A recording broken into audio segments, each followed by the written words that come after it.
My mother's scream cut through the morning like a fire alarm, shrill, panicked, then silence. Then, "Who put this here?" I didn't answer. I was upstairs, cradling my belly with one hand, holding my tea with the other, and smiling for the first time in weeks. It happened at my baby shower, my first, my only. 32 weeks pregnant, swollen ankles, heartburn that made me breathe fire. Still, I smiled, because I was finally being celebrated. Until he showed up. My younger brother, Ryan. Late, loud, and overdressed like he was accepting an Oscar. Then, right as I started to unwrap the first tiny pair of shoes from my registry, he stood up and clinked his glass. "I got into Stanford!" Applause erupted, chairs turned, phones came out. Balloons meant for my daughter were suddenly being dragged behind his photos. I was still holding the booties when someone cleared my cake off the table to make room for a makeshift congrats banner someone just happened to have in their bag. I stood there, forgotten, pregnant, invisible. It wasn't new. Ryan had been the star since birth, the miracle child, the golden boy, while I was the strong one, the helper, the one who didn't need as much.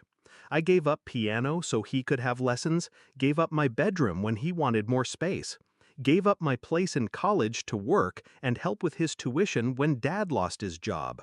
I'd been sacrificing for him my entire life. So, when they turned my baby shower into his college celebration and left me scraping pink frosting off the hardwood floor while they danced around his acceptance letter, I didn't argue. But I didn't forget. That night, I couldn't sleep. I stared at the ceiling. My back ached. My ribs felt crushed.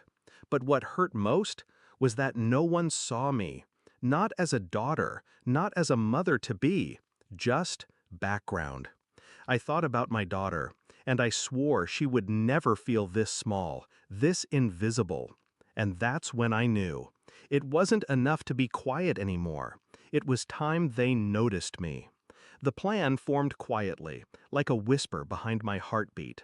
Step 1 was Ryan. He was already enrolled, housing secured, orientation week mapped out. But what he didn't know, what no one knew, was that our parents hadn't submitted the final tuition deposit yet. They'd been waiting on a delayed inheritance check. So I made a call to the trust manager, pretending to be my mother. I had the voice, the tone, the birth date, the social security number I once memorized when I had to fill out her Medicare forms. I requested a freeze, said there was a security breach, said we'd call back once we verified everything. Just a temporary delay, of course, but enough to cause problems. Step 2 was the note. I wrote it carefully, late at night, in my neatest handwriting. "You've always loved him more. I've always known. But today made it crystal clear. This baby will not be raised around people who treat her like she's second place before she's even born. Don't worry, I won't ask for anything again. Ever." I signed it with my name, folded it, left it on the kitchen table the next morning.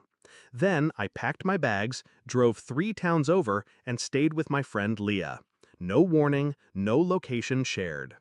By afternoon, they were calling non-stop.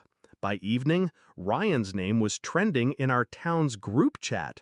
Apparently, he'd gone to register for classes only to find his funding had mysteriously fallen through. No deposit, no classes. And the trust? Still frozen. Pending identity verification, the office said. Oops. 3 days later, Dad messaged. "We're trying to fix this. Can you call us?" I didn't respond. Another text. "Ryan is devastated. He might lose his spot. Please, this isn't fair."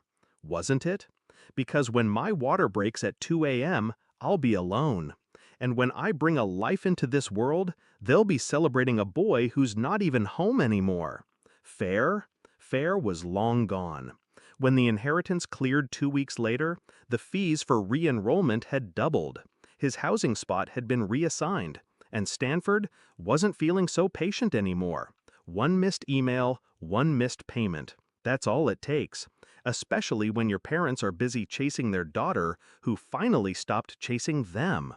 I saw them again 6 weeks later. They showed up at Leah's door. Mom looked like she hadn't slept. Dad looked like he'd aged a decade. They asked to meet their granddaughter. I let them in. They held her, cried, apologized.